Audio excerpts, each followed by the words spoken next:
Deixa Deus sonhar em ti.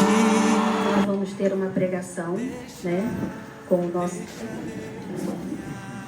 nosso irmãozinho David.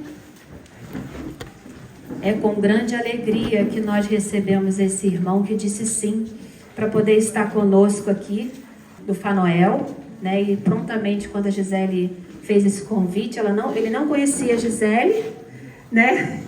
Foi conhecer a Gisele lá no dia do tapete e ele falou que essa semana foi uma semana muito abençoada, né, meu irmão? Foi muitas bênçãos, foi assim, situações difíceis para ele poder chegar aqui, mas Deus quis que ele estivesse aqui. Então, o nosso diácono vai fazer uma oração, né? Pedindo pela sua vida, pelas suas palavras. Pegue as nossas mãos, né? Senhor Jesus, te apresento agora, Senhor, a vida do David, para que ele possa, nesse momento, trazer palavras que possam incomodar o nosso coração, mas incomodamos palavras de mudança, de transformação. Que a boca dele agora, Senhor Jesus, possa ser boca de profeta, para aquilo que ele for anunciar, possa tocar o nosso coração para uma mudança, para uma transformação, para de fato viver a palavra de Deus na nossa vida. Te apresento, Senhor Jesus, o coração do David, a sua vida, a sua família, para que neste momento, Senhor Jesus, o Senhor possa dar a ele muitas graças, muitas bênçãos, para que ele possa anunciar a tua palavra. Assim, Senhor Jesus, como o Senhor enviou os discípulos para anunciar, que o Senhor possa enviar agora o David para falar em nossos corações, para que a palavra dele possa transformar os nossos corações para a mudança, para o caminho de santidade. E que Nossa Senhora cubra ele agora neste momento com manto sagrado, que ele possa sentir sempre a presença dela no meio dele e também no meio de nós, nesta pregação. Ave Maria, cheia de graça, o Senhor é convosco. Bendita sois vós entre as mulheres, bendito é o fruto do vosso ventre, Jesus. Santa Maria, Mãe de Deus, rogai por nós, pecadores, agora e na hora de nossa morte. Amém.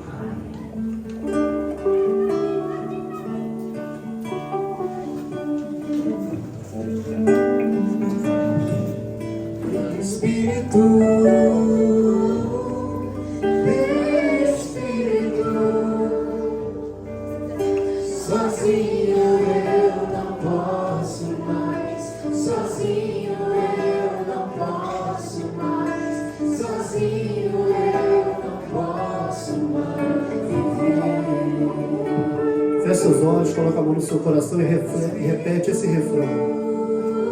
Pede esse auxílio. Nosso Senhor em João, capítulo 15, diz isso aos discípulos: vos enviarei o outro Paráclito, para vos recordar, vos ensinar todas as coisas. O Consolador. Pede nessa tarde. Solta a sua voz. Com fé. Declare isso ao Senhor.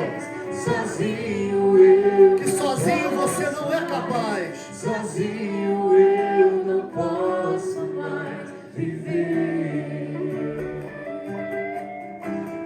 Quero amar, eu quero ser aquilo que Deus quer. Sozinho eu não posso mais. Sozinho eu não posso mais. Sozinho eu não posso mais viver. Repete comigo. Senhor Jesus, nesta tarde, eu abro o meu coração ao teu Santo Espírito. Eu abro a minha vida para que possa ser lida nesta tarde. E tudo aquilo que é rascunho, rasura em minha vida, possa ser apagado neste dia.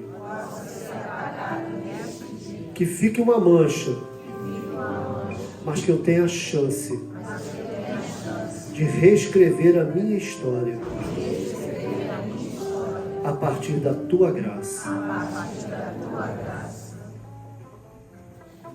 Repete comigo. A tua graça me basta.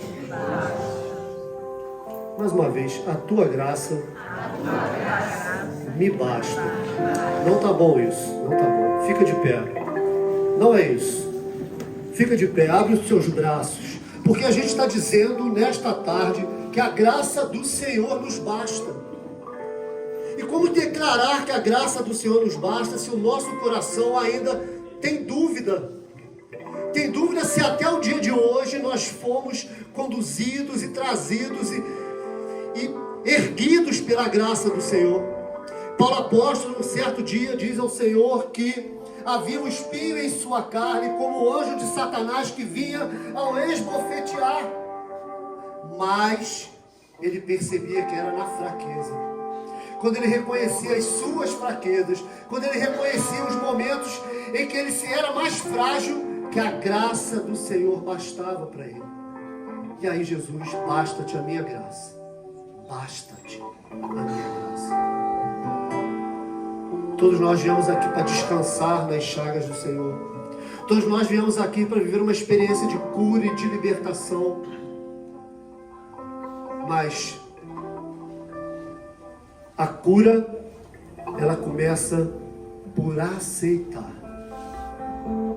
Aceitar que as coisas que eu vivi não vão desaparecer. Estão na minha história, fazem parte do meu caminho, fazem parte de quem eu sou, fazem parte de como eu estou hoje. Então, o que eu vivi não vai desaparecer. Mas pela graça, vai ser uma mancha em que eu vou olhar no livro da minha história e eu vou ver que ali está manchado. Mas que pela graça que me sustenta, eu posso recomeçar e reescrever. Amém? Amém? Todos nós queremos recomeçar. Todos nós queremos reescrever a nossa história pela graça, sim ou não? Sim. Fecha seus olhos, abre os teus braços. E você vai repetir, vai respirar fundo, que a oração começa pela respiração, respirar bem, encher os pulmões de ar, respirar de forma certa para que possamos pensar, abrir os nossos pensamentos nessa tarde para a palavra de Deus, a palavra que será proclamada para nós neste dia, para que nós possamos aceitar aquilo que o Senhor permitiu que pudéssemos viver até hoje, para que a ferida mais profunda, que até hoje oração nenhuma, que até hoje nada que você tenha feito tenha sarado essa ferida, para que ao aceitar que não é pela nossa força, mas pela graça, por aquilo que o Senhor dá para nós, por aquilo que o Senhor derrama sobre a nossa vida, que as feridas podem ser fechadas. Respira fundo, enche os pulmões de ar e libera esse ar lentamente.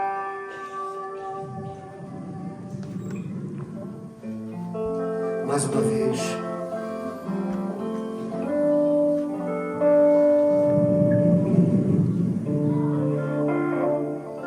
Respira fundo e se enche nessa noite, nessa tarde, com o sopro da vida.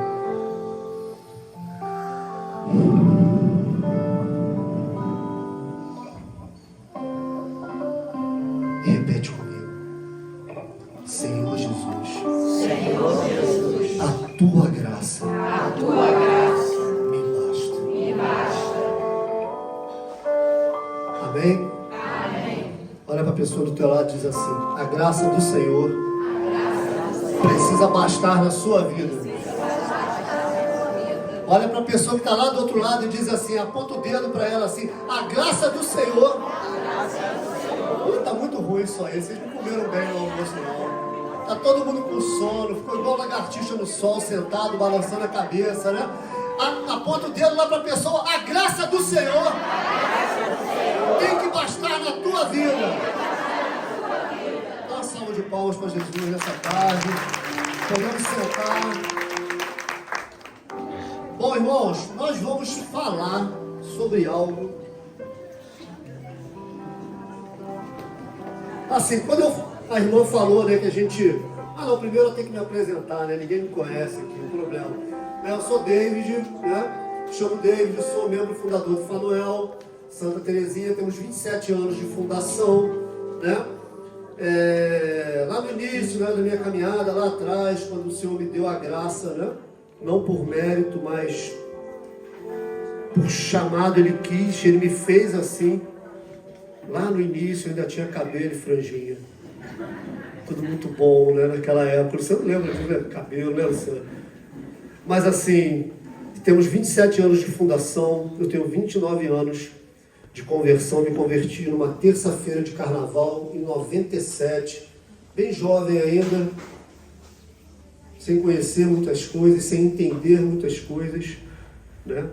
E falo para você, depois de 29 anos aí de caminhada, continuo entendendo um pouco das coisas de Deus. Porque o Senhor, Ele sempre nos surpreende em todas as coisas. Você crê nisso? Sim. Então, você crê que o Senhor sempre nos surpreende, não é verdade? Então você crê que por mais que a gente possa ouvir as mesmas coisas sempre, a palavra é rica, é viva e eficaz. Então eu sempre quando eu saio, eu vou para algum lugar, eu sempre quando eu vou para ouvir alguém pregar, eu sempre quando eu saio para pregar, eu vou para algum lugar, eu já espero o Senhor falar comigo através de uma palavra, através de uma ação, através de um irmão. Porque o Senhor não nos tira de casa sem um objetivo a se concretizar na nossa vida. E essa tarde eu vou falar para vocês sobre o perdão. E aí eu fiquei pensando, né, e refletindo sobre o perdão, e eu gostaria que você pegasse o Evangelho de Mateus, capítulo 18, versículo 21, na Bíblia Ave Maria, vou te dar uma cola aí, página 1306, Mateus 18, 21. Perdão nunca é muito fácil da gente falar, não é verdade? Porque sempre quando eu sempre sou assim, quando vou falar de perdão, quando alguém me chama para falar de perdão, parece dar tudo errado. Eu falava com a irmã, olha, vou falar para você, tá? Ela me chamou para pregar, até do serviço eu vou sair. Estava tudo bem, ganhei aumento, ganhei uma melhora no salário, me chamou para pregar de perdão. Falei para ela lá no Corpus Christi, irmã, me chamou para pregar, aconteceu isso, eu vou ter até que sair do serviço. Porque em todas as coisas nós precisamos testemunhar aquilo que cremos, aquilo que vivemos e aquilo que falamos. Então, Mateus 18, 21 diz assim: Então Pedro se aproximou dele e disse: Senhor, quantas vezes devo perdoar o meu irmão quando ele pecar contra mim? Até 7 vezes? Respondeu Jesus: Não te digo até 7 vezes, mas até 70 vezes 7. Palavra da salvação. Glória a vós, Senhor. Bom, gente, esse texto a gente já ouviu demais na igreja, não é verdade? Sim ou não? Sim. Então, assim, não preciso explicar demais esse texto, porque todo mundo conhece esse texto de cós salteado. Sim ou não? Sim. Bom, então não preciso ficar repetindo o texto, posso deixar ele aberto aqui só para eu não esquecer. Bom, existem algumas perguntas que não esperam uma resposta, ou não esperam ser repetidas para nós. Existem algumas perguntas que são feitas, que elas precisam de quê? De uma rendição.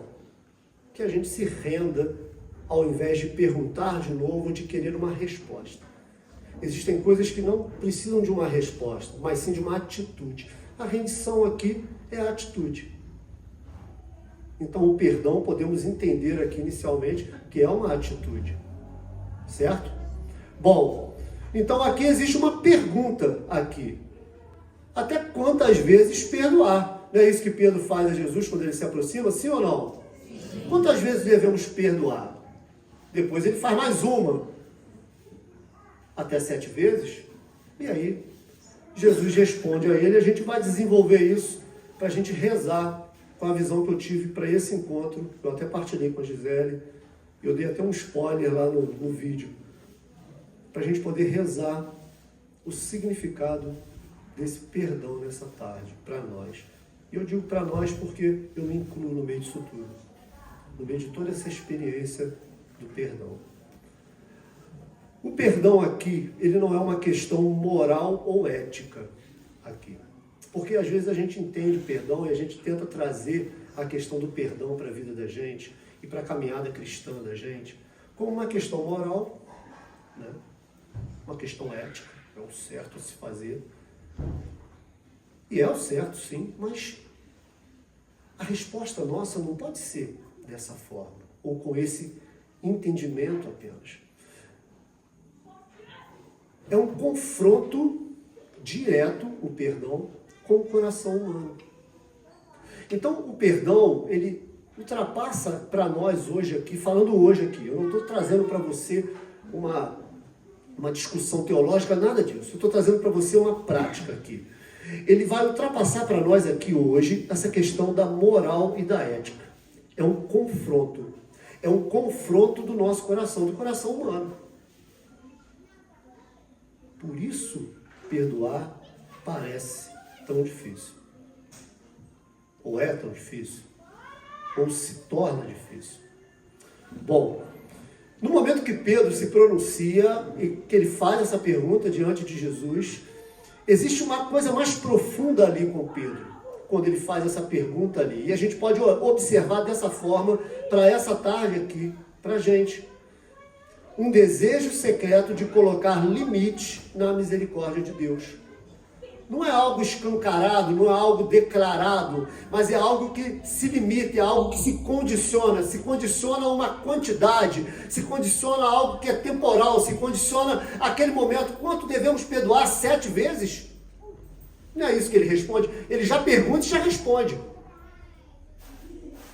É uma coisa meio que subentendida ali para nós. Jesus, lógico, depois ele joga essa conta muito mais para cima quando responde Pedro.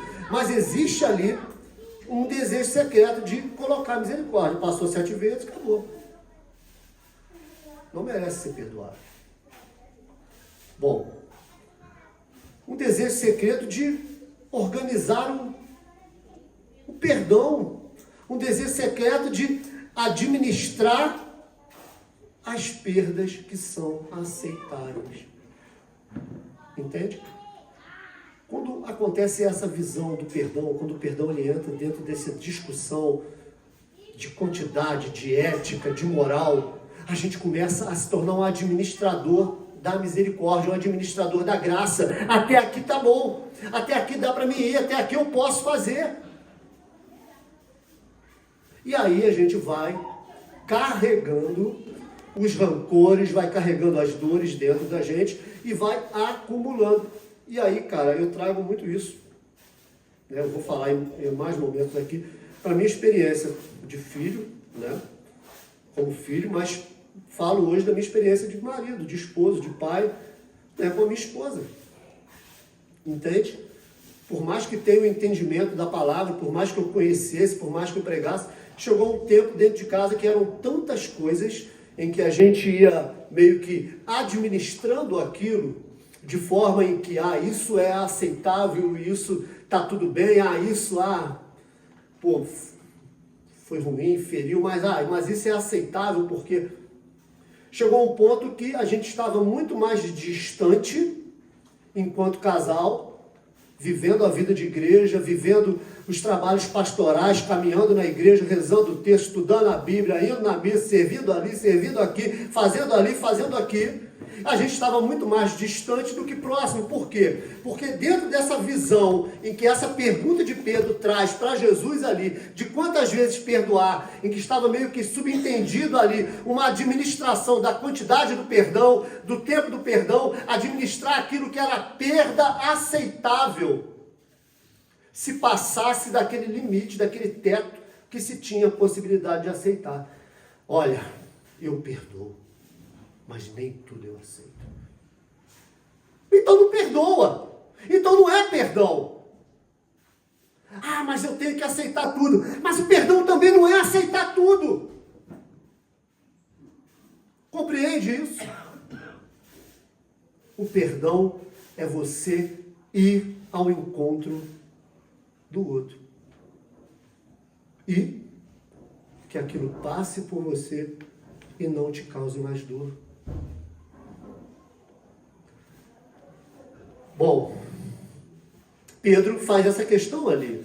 Então, toda tentativa de medir a graça nasce de um coração que não entendeu a própria dívida. Então, todo mundo que quer medir a graça de Deus, medir o quanto pode dar, ah, não, eu só dá para me perdoar até aqui, passou disso daqui, eu não consigo, ah, na minha vida eu só posso aceitar isso dessa forma, porque se não for dessa forma eu não vou aceitar. É a de alguém que não entende a própria dívida, não entende as suas próprias limitações, não reconhece as suas faltas. Gente, quantos de nós somos assim? Quantas vezes, meu Senhor, eu sou assim? Quantas vezes eu exijo uma perfeição do outro que eu não tenho? Por isso eu exijo do outro, porque eu não suporto em mim aquilo que é imperfeito, então eu quero do outro aquilo. Cara, você sabe, quando eu falei daquelas coisas no meu casamento que a gente aceitava e a gente ia deixando aquilo acontecer, ia enchendo, e quando a gente viu, a gente estava vivendo a vida de igreja muito mais distante um do outro enquanto casal do que próximo. Quando um dia, eu e minha esposa, pouca gente sabe disso, os filhos pequenos, e ela tinha uma grande dificuldade de aceitar a minha missão na igreja. Ela não aceitava a minha missão na igreja de jeito nenhum. Entende? Porque sempre tinha alguém na igreja que chegava para ela e falava assim: nossa, seu marido é uma benção. Oh, é meio durão assim, não é uma benção. Nossa, olha como é que você aguenta. Porque ele sai aí, anda com esse monte de jovens, esse monte de meninas aí na igreja, e você em casa com os 2 filhos se acabando.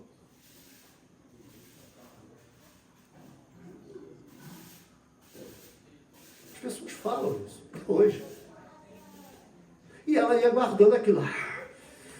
Ela ia se amargurando, entende? Mas ela administrava, entende isso? Administrar aquilo que é aceitável, né?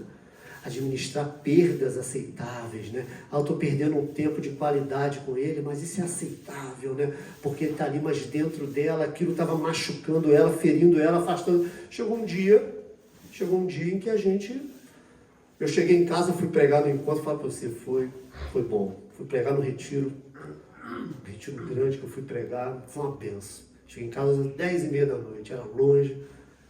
Acabou o retiro, né? Eu abri assim para conversar com as pessoas, eu não dei conta de conversar com as pessoas. Assim, cheguei tarde. Aí quando eu cheguei tarde, assim, né, ela tinha trancado a porta de casa por dentro, eu não tinha chave. Eu não andava com a chave, porque eu sempre perco chave de casa, sempre perco, então eu evito andar com chave.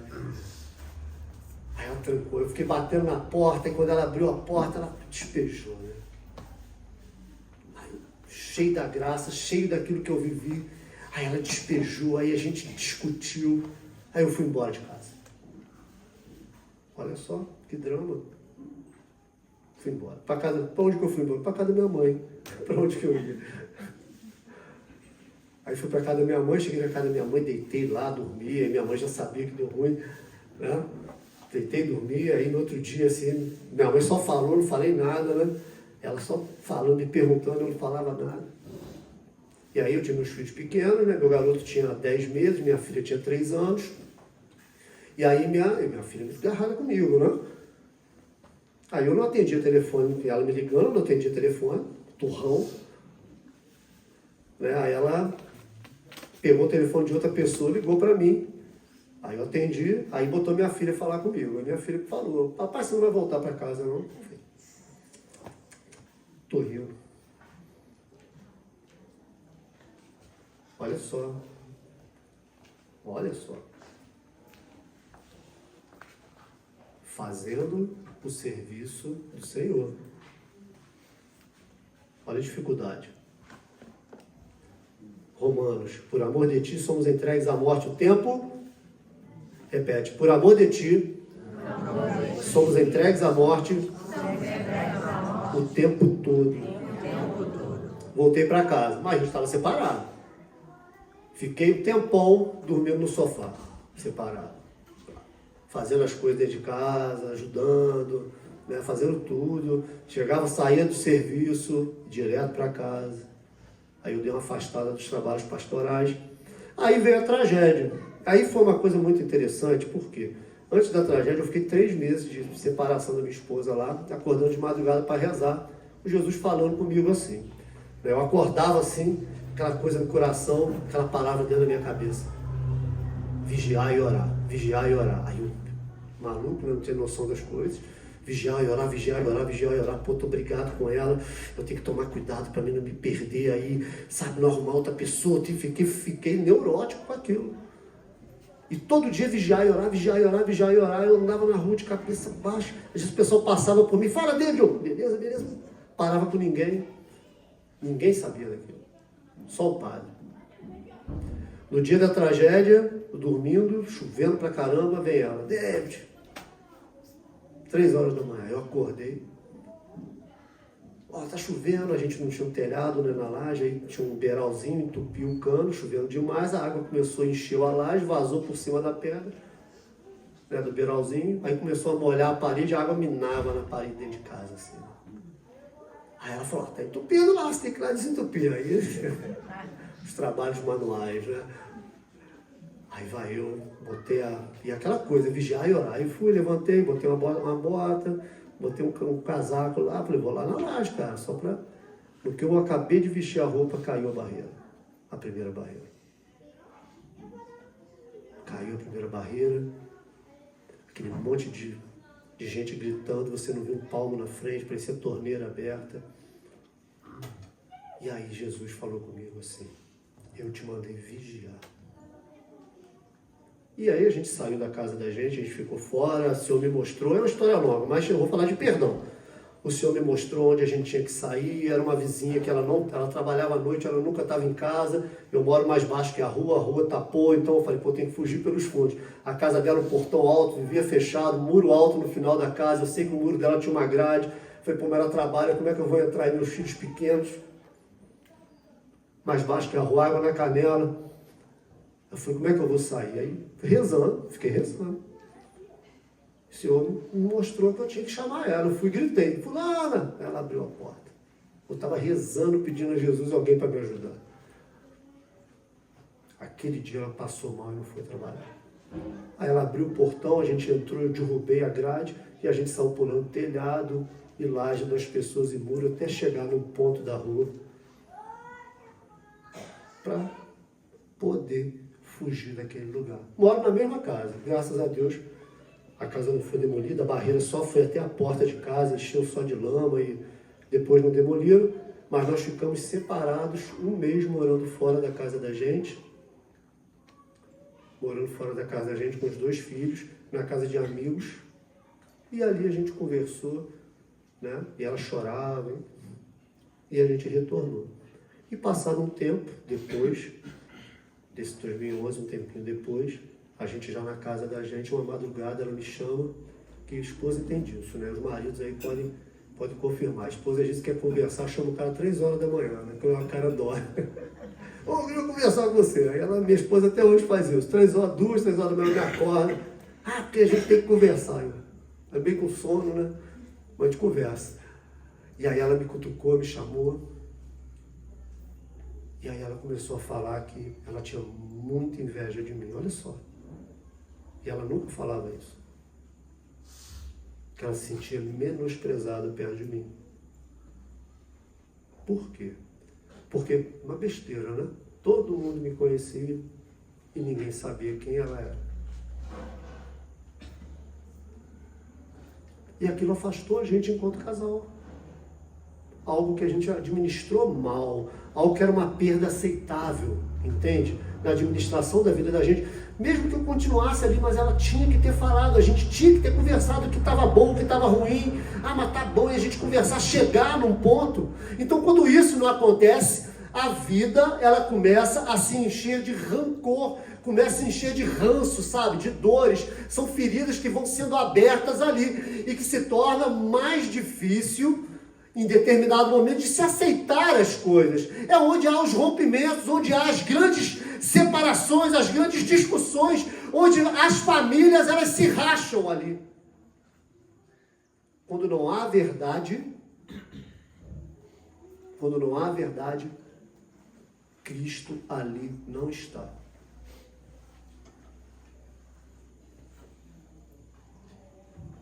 Então é necessário isso. Dentro da convivência, a gente não administrar perdas aceitáveis. Não podemos ter esse desejo secreto de colocar limites na misericórdia. Não. Mas sim de forma infinita ir ao encontro do outro. Começando pela nossa casa. Bom, então, toda tentativa de medir a graça nasce de um coração que não entendeu a própria dívida. Então, você reconhecer.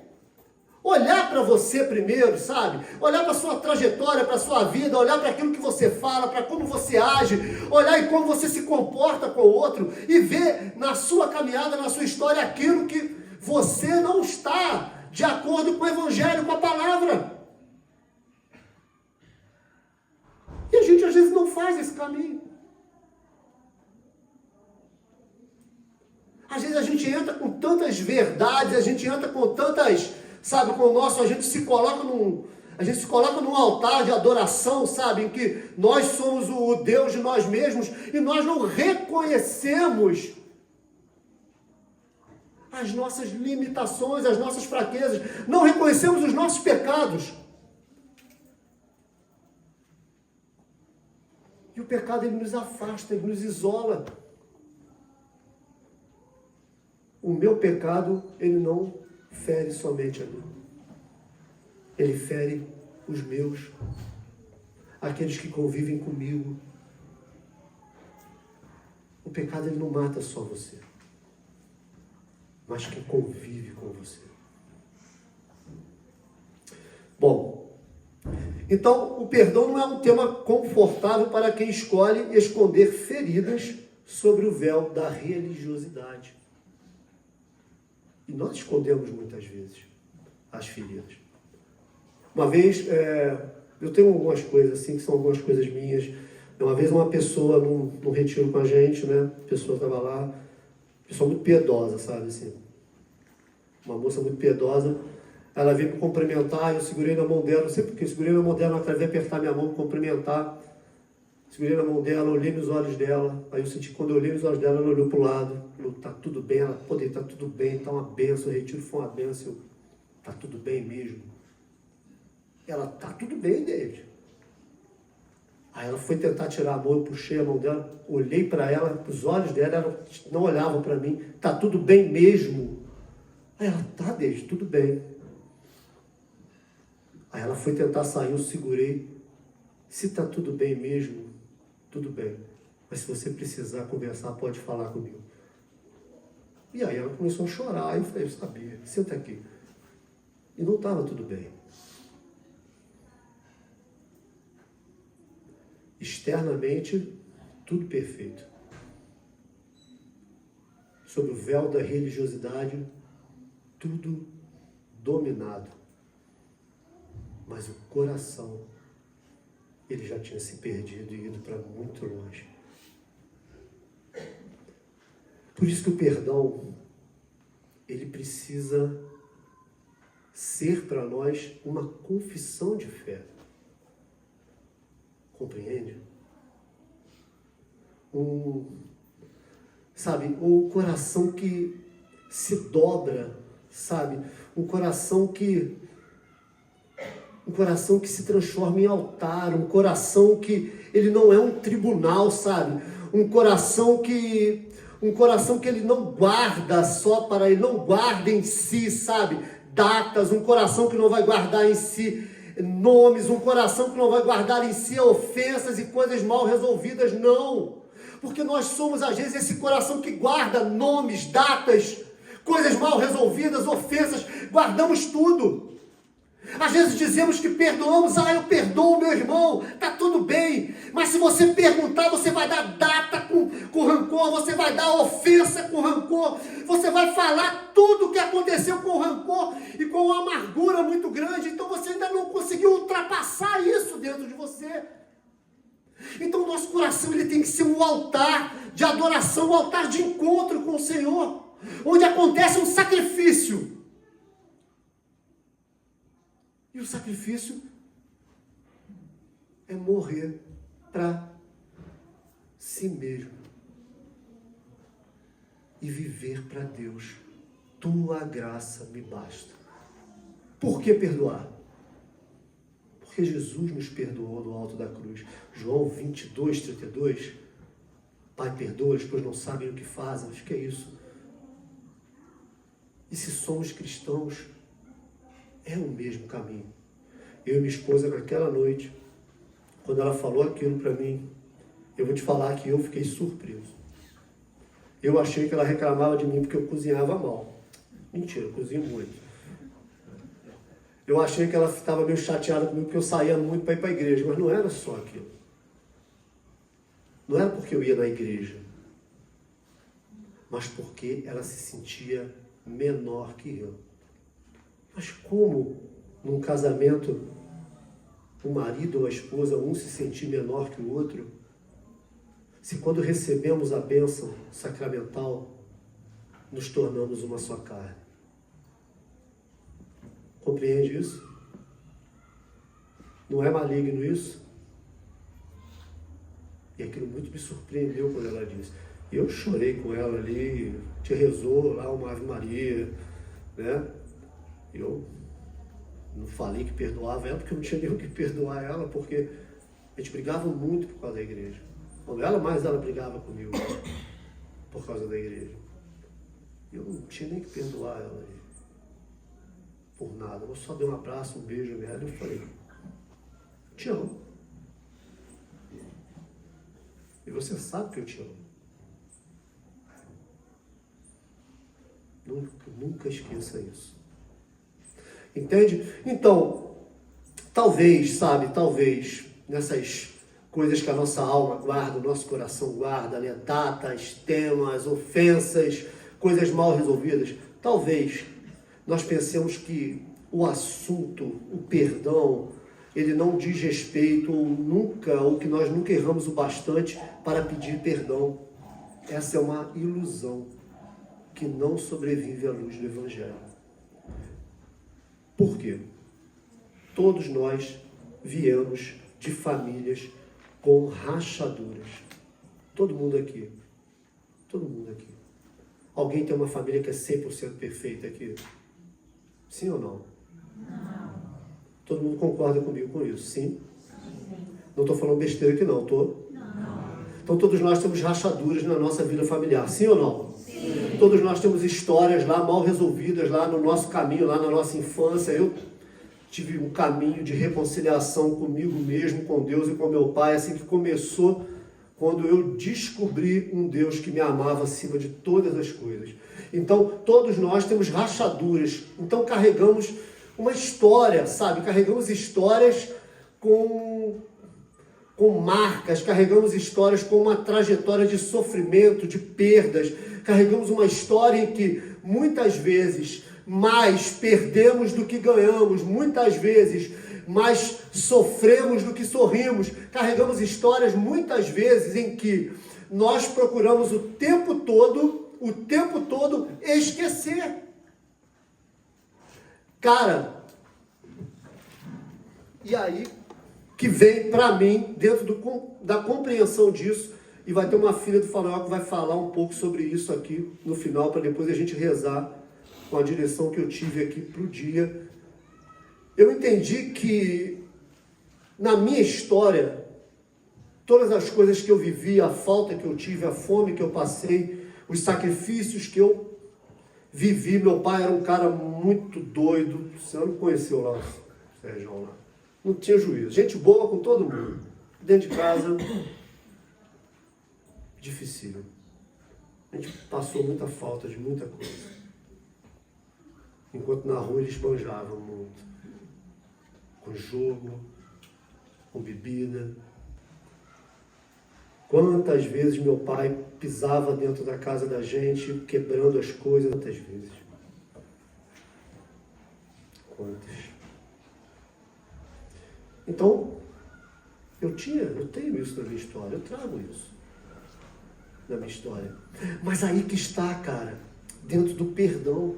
O perdão, cara, o perdão, eu fui compreender isso depois de muito tempo na minha caminhada, sabe? Porque quando eu saía para os retiros, no meu início de conversão, quando eu me converti em 97, eu tive a graça de viajar muito com a pastoral, ir para vários lugares na diocese, várias paróquias, ouvir grandes homens de Deus pregando, sabe? Onde eu fui começar a compreender isso, toda vez que eu sentava numa cadeira para ouvir alguém pregar, que a pessoa falava de perdão, que a pessoa falava de reconciliação familiar, que a pessoa falava das perdas, eu chorava de dar uma poça no chão, e eu saía daquilo lá com o mesmo sentimento. Nossa, eu chorei muito, foi muito bom, Deus estava ali, mas eu chegava em casa, as coisas estavam do mesmo jeito. Quando eu chegava em casa, meu pai já tinha se separado da minha mãe. Quando eu chegava em casa, minha mãe ainda estava amargurada com tudo que ela viveu com meu pai. Meu irmão mais novo ainda trazia dentro dele uma raiva muito grande do meu pai. Todas as vezes que meu pai aparecia lá para visitar, ele lançava sobre a gente um monte de palavras, sabe, de ofensa, um monte de coisas. Ainda era do mesmo jeito. Então eu vivia as experiências sentado ali, mas quando eu chegava, estava tudo do mesmo jeito. E aí eu falava, meu Deus, mas por que não muda nada? Por que as coisas estão assim? E aquilo me feria do mesmo jeito. Eu saía, ia para o mesmo lugar e eu via aquelas coisas e tocava, eu entregava para Jesus, voltava e era a mesma coisa. Não é justo. Não era justo. Mas um dia eu compreendi que não se tratava de justiça, não se tratava de moral ou ética, se tratava de uma atitude que eu precisava ter. E aí, irmão, é o grande roteiro para cura e libertação a partir do perdão. Esse é o roteiro principal e que a gente às vezes vai construindo um monte de momentos, um monte de coisas, mas se a gente não segue esse roteiro da atitude, a gente vai passar. Deus vai derramar as graças e Ele derrama graça o tempo todo. Nosso Senhor derrama graças o tempo todo sobre nós. Nós vamos entrar na frente de combate, vamos ser tocados pelo Espírito ali, mas vamos voltar e muitas vezes nos deparar com as mesmas realidades, porque as realidades elas não mudam na hora, na maioria das vezes. Olha, eu tenho 29 anos de ministério, eu faço mais de 100 pregações por ano, não fico postando em Facebook, não fico postando tudo em Instagram. Eu rodo para tudo quanto é canto. E eu sempre vou falar a mesma coisa. Muda quando eu mudar. Muda quando você mudar. Muda quando você tiver atitude de mudança. E essa atitude de mudança, ela tem uma palavra simples que move tudo. É a fé. Eu mudo o que eu posso. O que eu não posso, a graça de Deus vai estar cuidando de mim.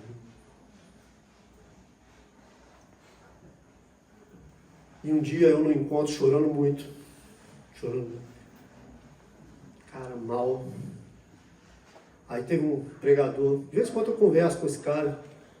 Eu fiz esse retiro dele, depois eu servi com ele muitas vezes no retiro. E eu lembro que, assim, eu sou um retirante difícil. Deixo claro isso, porque o pessoal vai pregar assim para mim no retiro, assim, eu fico só lá sentado, assim, eu não gosto de dançar, eu não sou muito de levantar a mão, não sou muito de ficar partilhando assim no retiro, coisas do retiro, né? Assim, sou bem anônimo quando eu faço um retiro. Mas eu lembro que ele falava, e teve um momento de adoração no retiro, e eu estava assim, aquele retiro eu tinha desistido. Eu já tinha um Fanuel, mas nada tinha mudado na minha vida familiar, na minha casa. Nada. Meu pai continuava do mesmo jeito. Minha mãe continuava não acreditando em igreja, não indo na igreja. Meu irmão continuava com muita raiva do meu pai, nada tinha mudado. E eu lembro que, naquele retiro, Aí botaram meu nome na intercessão, que era um retirante difícil. Né? Eles tinham 40 servos de intercessão. Todo mundo veio rezar por mim. Um saco aqui. Todo mundo. Eu estava sentado lá, vou desabafar com você. Toda hora eu estou lá, vendo lá as pregações, vinha um, botava a mão na minha cabeça, dom. Caramba, não dá. Aí eu ia lá, e daqui a pouco vinha outro, e dom. Eu não orava em línguas, acho que a partir dali foi 40 orações em língua, eu comecei a orar em línguas ali, depois daquilo. O retiro inteiro, a equipe inteira veio rezar por mim. E eu lá. Difícil.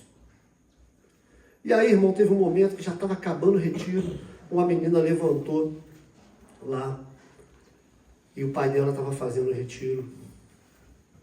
Uma menina vestida de vermelho, uma loirinha, uma menina, cabelo com rabo de cavalo, um retiro misto, né, jovens e adultos. E aí ela olhou assim, e aí o pregador, antes de acabar, ele falou: olha, eu quero que você que já não está aguentando mais, você tenha um ato de fé aqui no retiro. Eu vou botar uma garrafa PET aqui, você vai chutar essa garrafa, renunciando a toda a sua falta de fé. E dizendo por que está renunciando a essa falta de fé. Aí veio a menina. Primeiro. Eu fui quase todo mundo, eu fui o último, na verdade. No retiro difícil, né? Imagina que situação. Aí eles foram, veio a menina, ela levantou e aquilo me tocou. Foi a única coisa no retiro, eu detestei o retiro, assim, não gostei. Assim. Depois eu servi um monte de vezes, eu amo o pessoal, e sempre quando alguém vem falar comigo, eu mando fazer, que é maravilhoso. Mas eu não estava gostando, porque eu já tinha desistido. Cara, a gente se esconde atrás da religiosidade, mas lá no íntimo da gente, muitos de nós, lá quando a gente está sozinho dentro de casa, que é para a gente rezar, que é para a gente pegar a palavra de Deus e meditar, para a gente mergulhar na água viva do Espírito, naquele momento, a gente já desistiu e a gente não faz. Eu tinha chegado nisso. E aí o que aconteceu? Ela falou: olha, eu queria falar para o meu pai aqui. Eu já não aguento mais te buscar em bar, bêbado, já não aguento mais ouvir falar das traições que você faz com a minha mãe.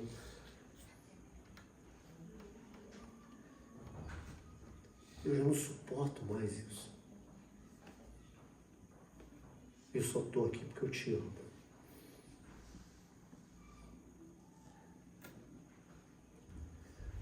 Eu estava sentado assim, o cara estava aqui. Falou, gente boa, tá? Conversei com ele o retiro inteiro. Não acreditei. Aí começou a chorar, eu olhei pro lado. Aí ele correndo. Ajoelhou no pé da filha, beijou o pé da filha. Pediu perdão e ele chutou a garrafa. Depois ele serviu no retiro também. E aí foi todo mundo. Aí a intercessão vinha para mim. Vai lá. Aí vinha um, levantava meu braço. Não, me deixa aqui. E aí, na hora que ele foi para encerrar o momento, eu comecei a lembrar muito do meu pai. Se lembrar muito. Lembrar da vez que ele chegou na minha casa, eu tinha 10 anos de idade, e ele começou a quebrar tudo, eu tive que sair correndo para pedir ajuda. Meu pai é um cara grande, barrigudo, sabe, pesado, eu uma criança de 10 anos. E aí, quebrou tudo. E a gente não tinha muita coisa. Né? E aí eu comecei a lembrar de quando depois que o pessoal controlou meu pai, tinha um porão na minha casa, sabe? Aquele dia foi o único dia que eu pensei, olha, testemunhando para você, naquele dia eu pensei em matar meu pai, peguei uma foice para matar meu pai naquele dia. E aí, cara, minha tia tirou a foice da minha mão e aquela coisa toda, aquela choradeira. Lá para madrugada, quando meu pai já tinha acalmado, botaram ele dormir no porão, no colchonete, e aí juntaram e surgiram um pouco dos cacos de vidro do chão. E aí minha mãe foi dormir, minha irmã, não tinha meu irmão ainda. Meu pai abandonou a gente com minha mãe grávida do meu irmão, caçula. Eu levantei de madrugada, deitei do lado do meu pai. E aí ele meio que acordou quando eu deitei, abracei ele, sabe? Aí eu perguntei para ele assim: pai, por quê? Por quê? E aí ele me respondeu, não é sobre o efeito bebida, do que ele tem usado lá, né? Papai não gosta dele. Compreendeu? Peraí. Olha o que ele me respondeu. Papai não gosta dele. E aí, minha mãe acordou, viu que eu não estava em casa, olhou, sabia que eu estava lá embaixo. Eu sempre fui apaixonado pelo meu pai, até hoje. Aí ela olhou, vem pra cá e deixou ele lá. E aí a gente subiu, eu subi, aí eu fiquei com aquilo martelando. 10 anos, não tinha compreensão dessas coisas, esqueci, criança, ainda mais por uma situação traumática, psicologia, tá. Mas o Espírito recorda todas as coisas. E naquele dia, quando eu fui chutar a garrafa, eu lembrei disso. Todas as vezes que eu ouvia falar de amor, de reconciliação familiar, de perdão, eu chorava por causa da minha casa, da minha família, o rancor que eu tinha do meu pai, da minha mãe, de tudo que eu vivi, de toda a falta. Enquanto todo mundo tinha muito, a gente não tinha nada. Às vezes, para comer, minha mãe tinha que pedir copo de arroz e vizinho para cozinhar para a gente comer. Verdura para a gente era chuchu porque ela plantava. Carne era mortadela para a gente. Lá uma vez ou outra uma galinha quando ela matava. A gente não tinha nada, cara. Nada. E sempre quando eu lembrava aquilo me amargurava, porque minha mãe trabalhava muito e não sobrava nada, não tinha nada, meu pai não dava nada. Mas naquele dia eu lembrei que ele não gostava dele. Eu levantei, fui até aquela garrafa chorando, e aí o cara falou, fala aí, meu irmão, e todo mundo me aplaudiu. Nem precisei, cara. Eu senti ali, me senti importante. Tá todo mundo rezando para que eu tivesse uma experiência de Deus ali. Mal sabia o pessoal que eu já tinha tido. Mal sabia eles quem eu era.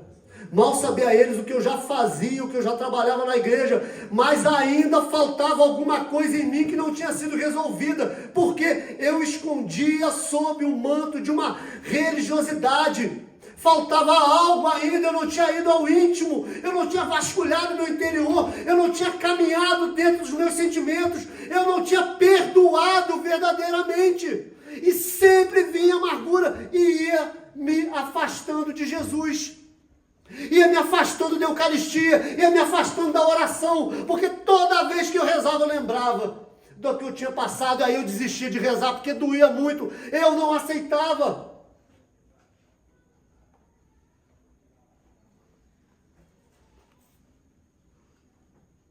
Então perdoar é uma atitude. Eu levantei e chutei, eu não quero mais. Vou te falar, cara, parece uma besteira. Eu dou um bicudo naquela garrafa, mas que voou longe, lá no fundo da sala, com raiva, sabe? Quero mais isso pra mim. Chega. E vou te falar, eu lembro. Sempre quando a gente lembra, eu me emociono. Mas, cara, eu não sinto mais rancor dessas coisas. Eu não tenho mais raiva dessas coisas.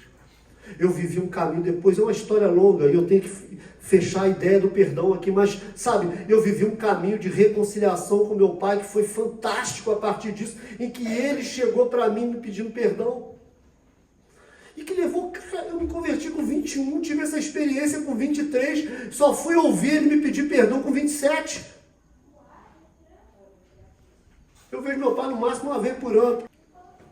Mas eu vivi esse caminho com ele quando eu aceitei que o que eu vivi, o que está na minha história, não vai desaparecer.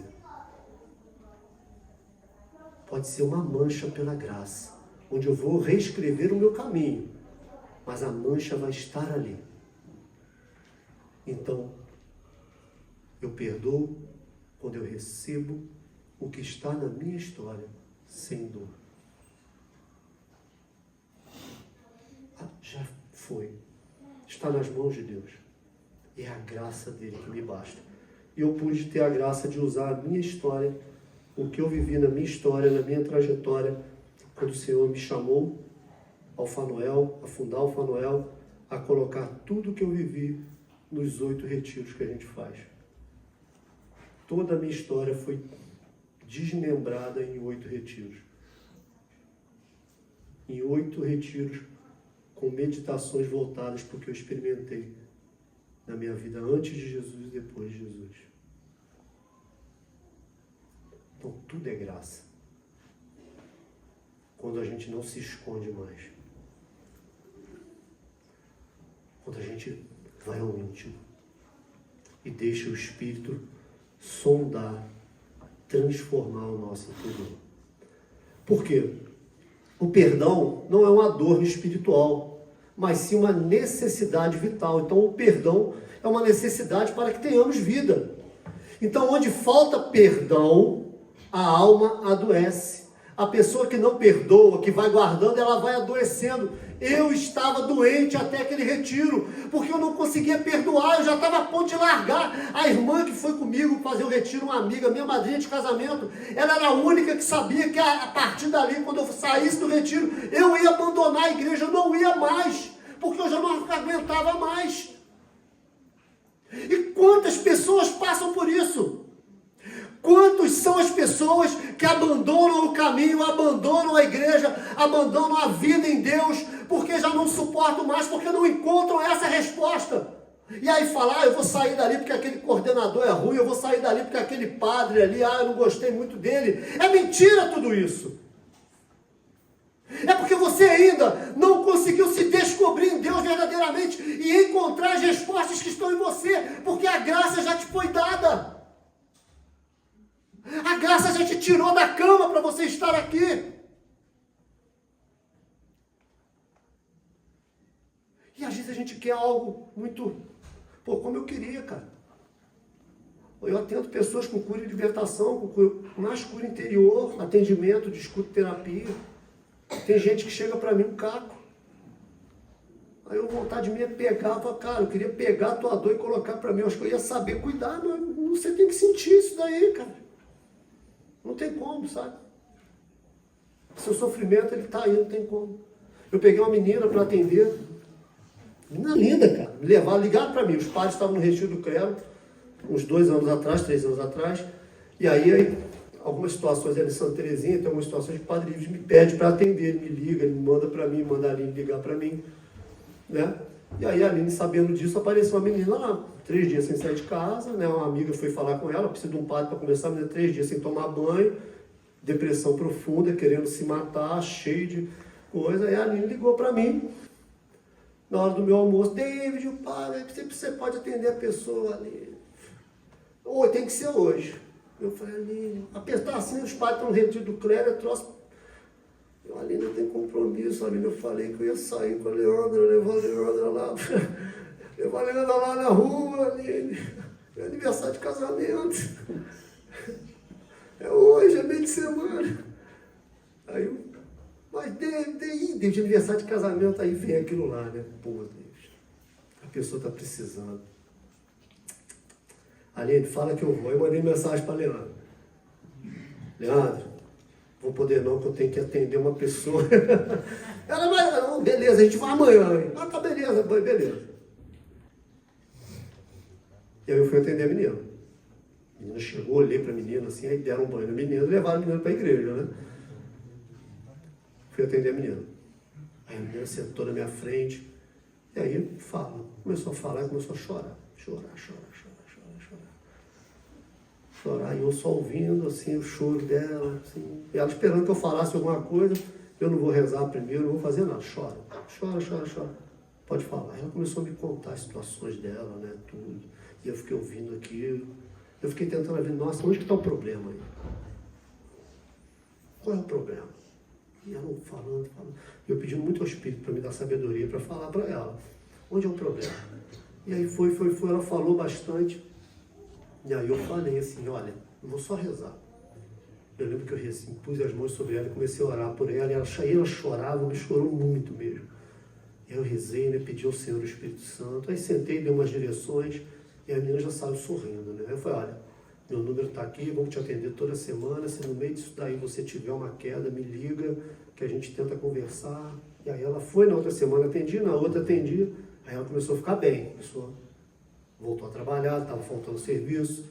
Eu, opa, isso aí. Aí eu fui dando as direções, não convém dizer as situações aqui, que eu não posso falar.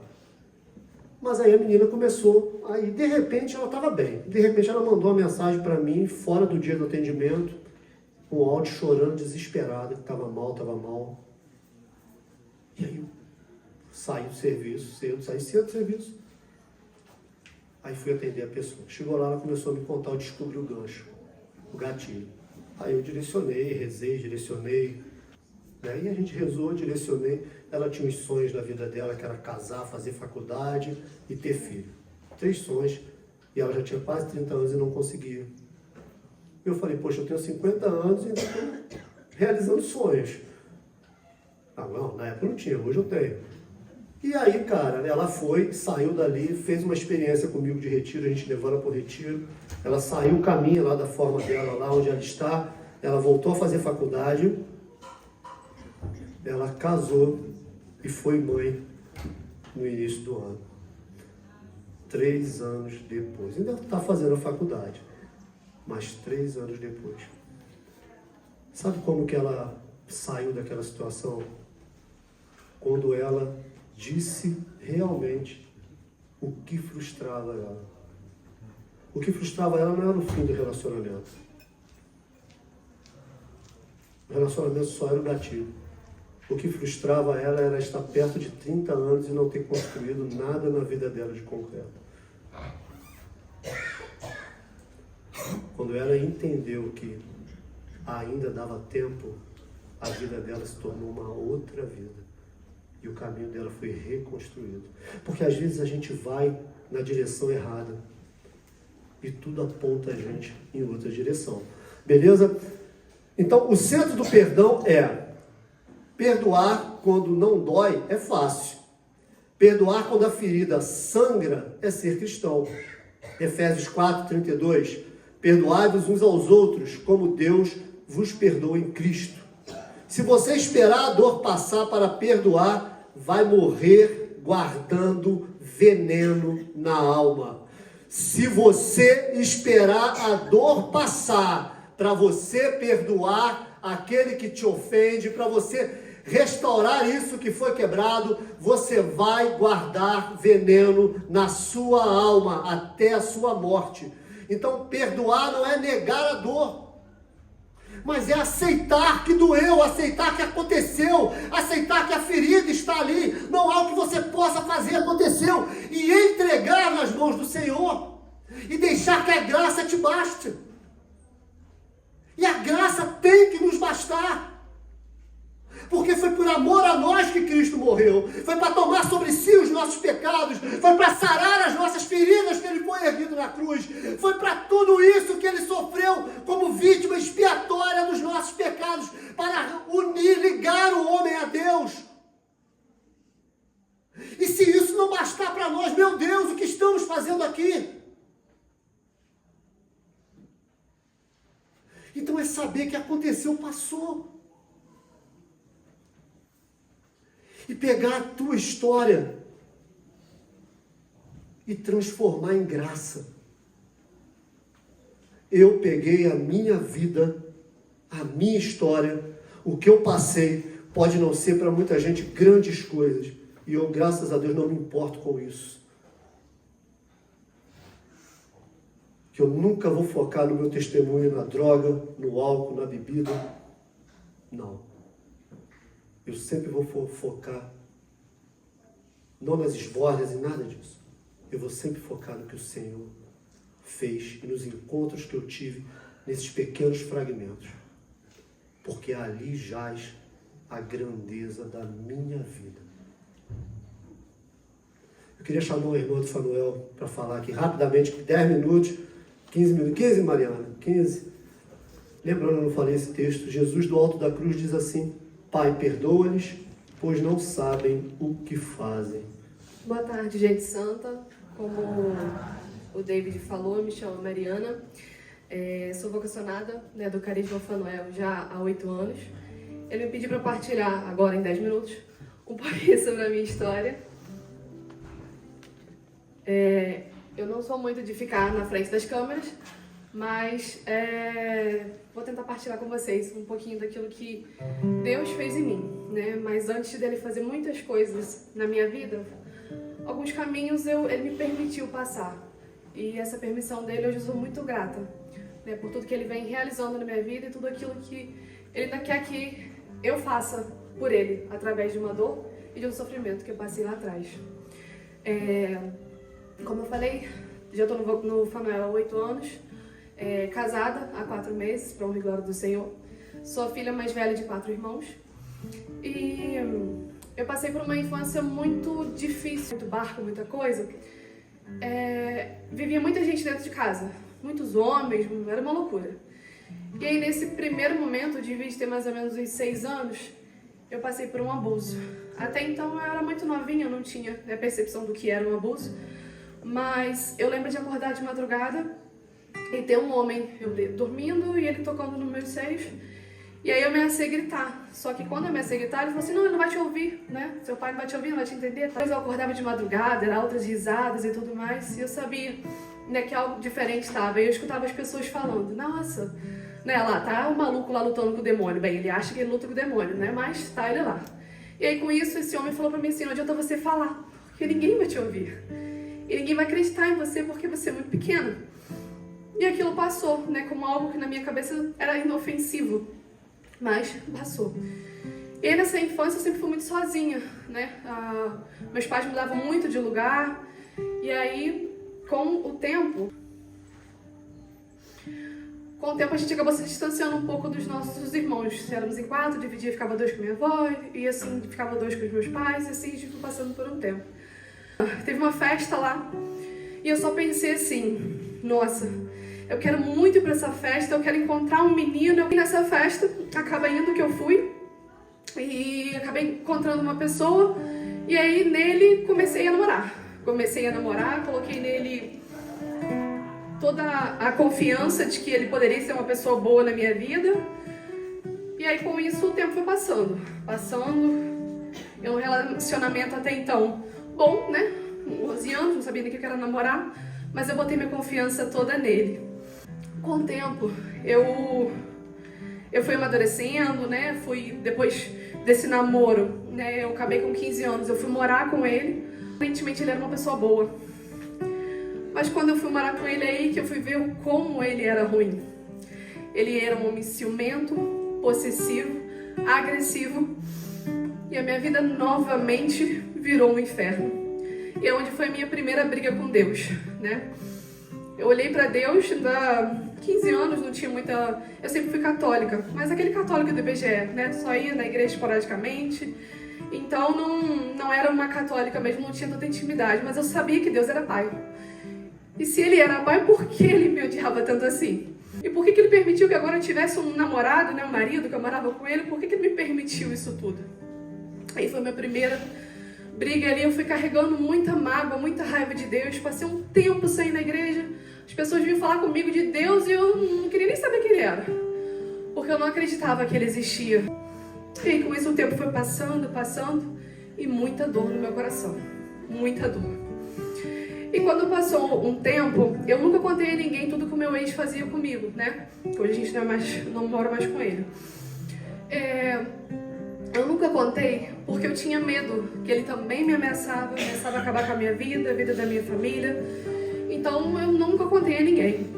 Só que teve um dado momento que eu tava em casa, né, limpando a casa, e no banheiro eu acabei caindo e rompi o ligamento do joelho. O pessoal do Fanuel ainda fala que isso salva a minha vida. Mas eu rompi o ligamento do joelho e eu tive que ir pra casa da minha mãe.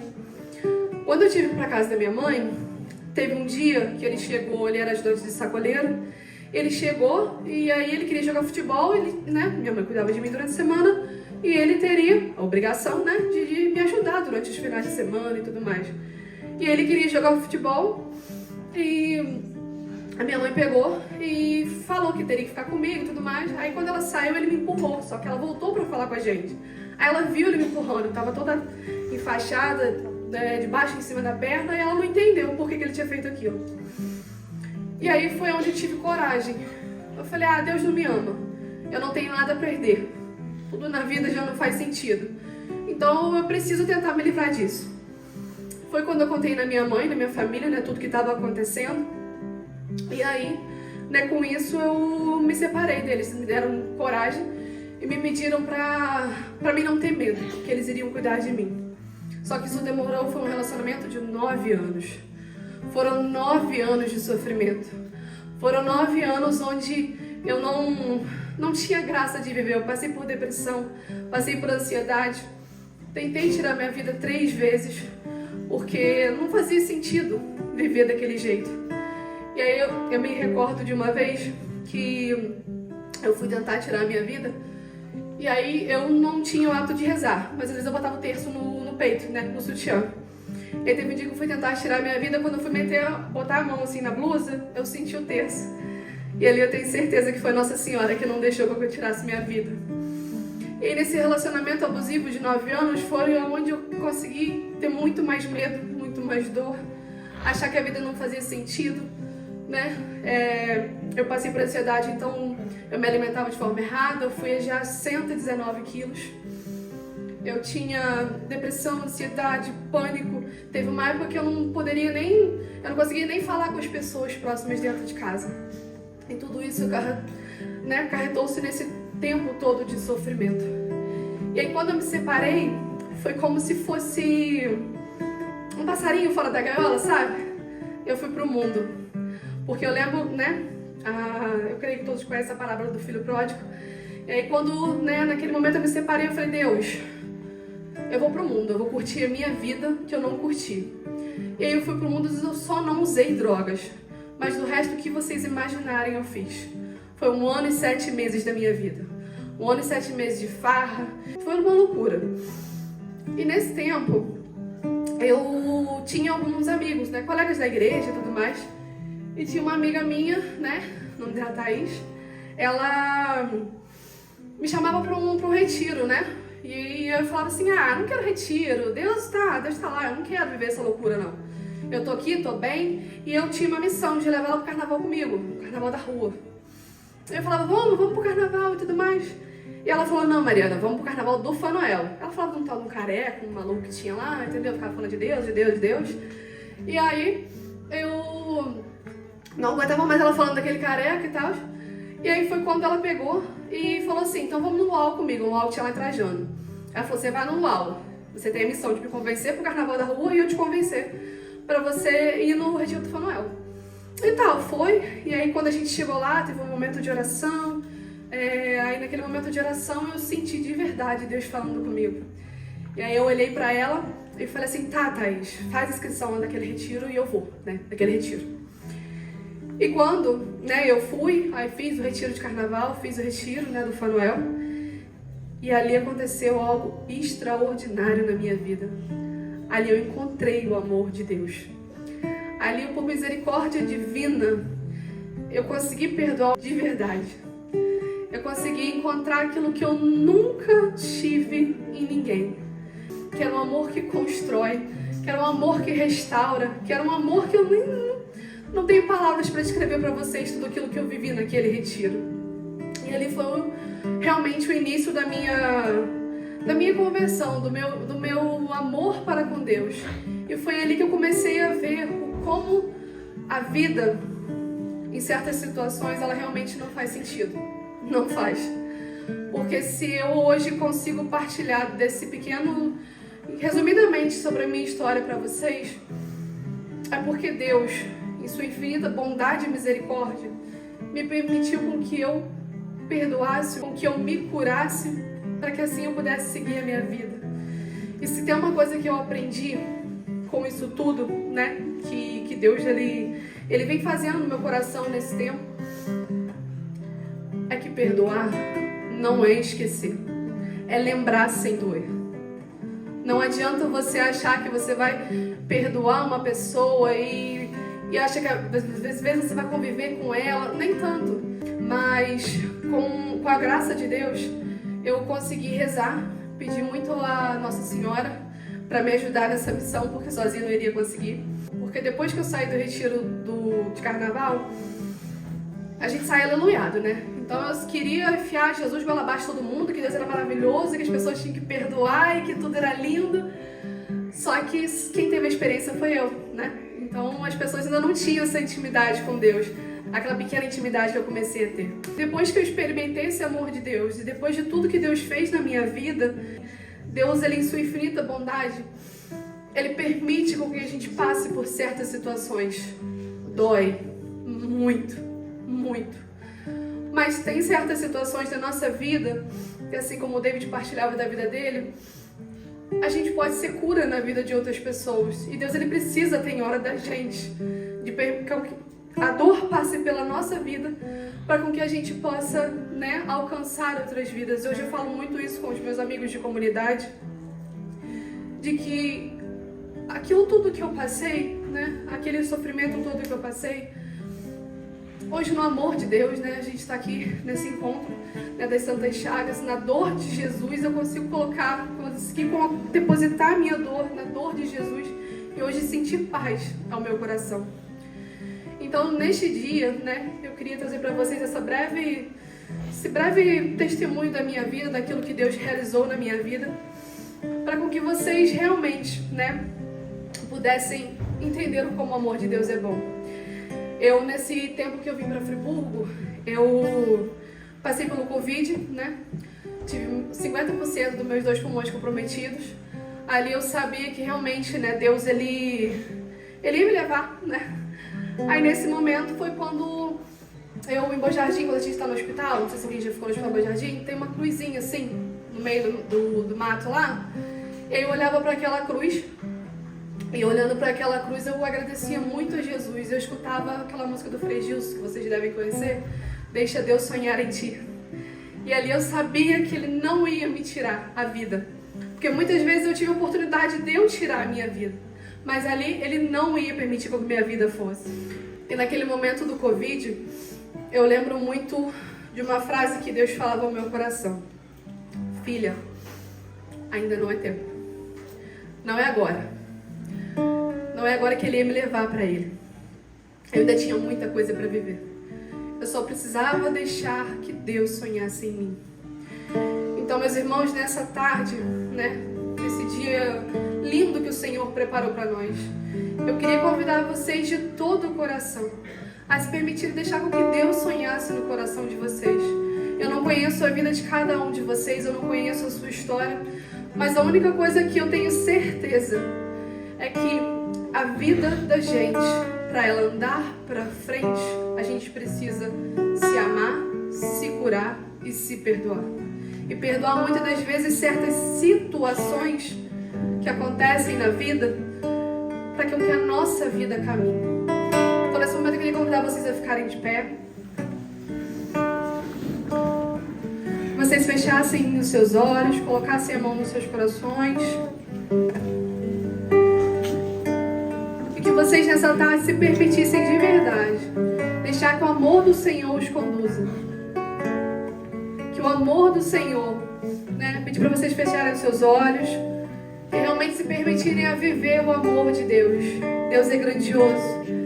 E Ele tem muitas coisas a realizar na vida de vocês. Fechem os olhos. Coloque a mão no seu coração e se permita viver nesta tarde aquilo que o Senhor tem a realizar na vida e no coração de cada um de vocês.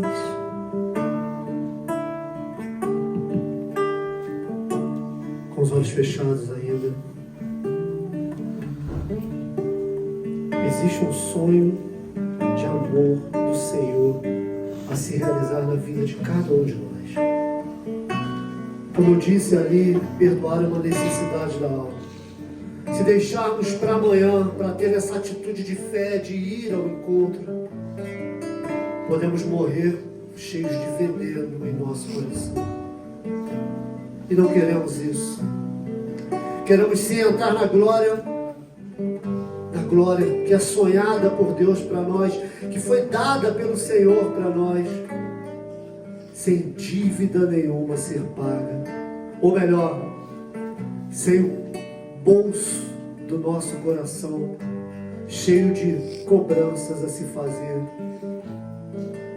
Pensa nessa tarde, na sua casa, como estão as coisas?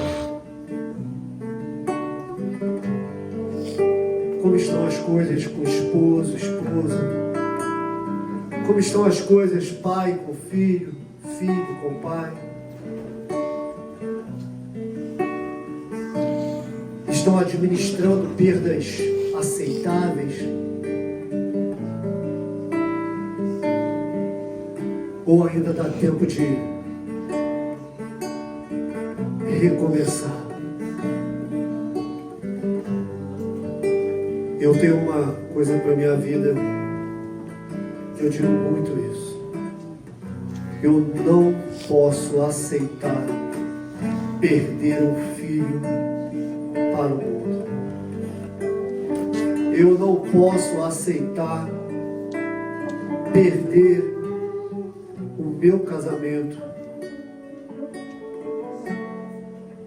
para o mundo. Eu não posso aceitar perder a minha família para o mundo. Então, se eu tiver que brigar, eu vou brigar pela salvação deles. Eu não vou brigar para afastá-los de Deus. O Senhor, por amor a nós, para realizar um sonho de amor completo em nós, leva a dor de todos nós para a cruz. O Senhor, para nos salvar, leva todas as nossas dores para a cruz. O Senhor, para te atrair a Ele, quando for erguido no madeiro da cruz, atrairei todos até mim. Para atrair você a Ele, Ele levou todas as dores na cruz.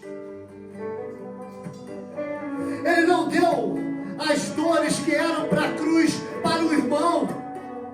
Talvez você no seu relacionamento, na sua família, talvez no seu relacionamento com seu esposo, esposa, filho, pai, mãe, tio, sei lá, com seu irmão de serviço, com seu amigo da igreja, você esteja levando as dores para ele, ao invés de colocar suas dores na cruz. E aí você vai se tornando rancoroso e vai entristecendo a alma, endurecendo o coração, vai administrando perdas aceitáveis.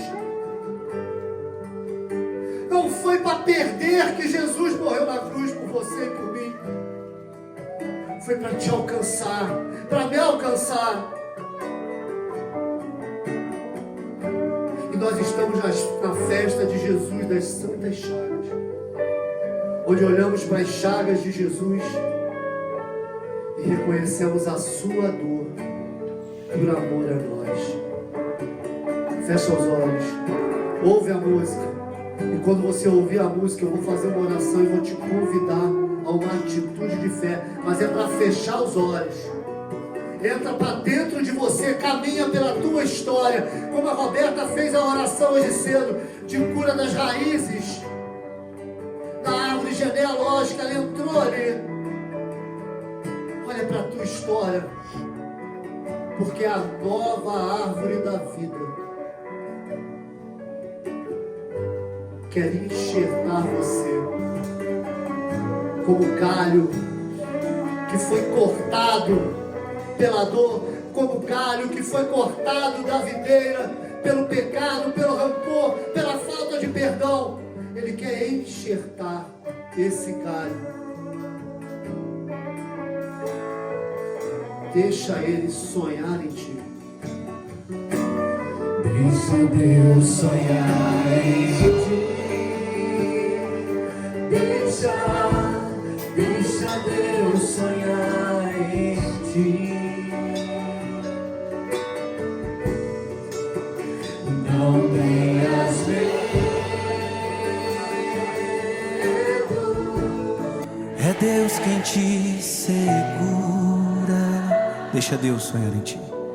Deixa Deus sonhar em ti. Deixa Deus sonhar em ti. Não tenhas medo. É Deus quem te segura. Verás um um caminho difícil demais, verás tempestades que te assustarão, mas quando o sonho é de Deus, ninguém destruirá. Se Ele prometeu, também cumprirá.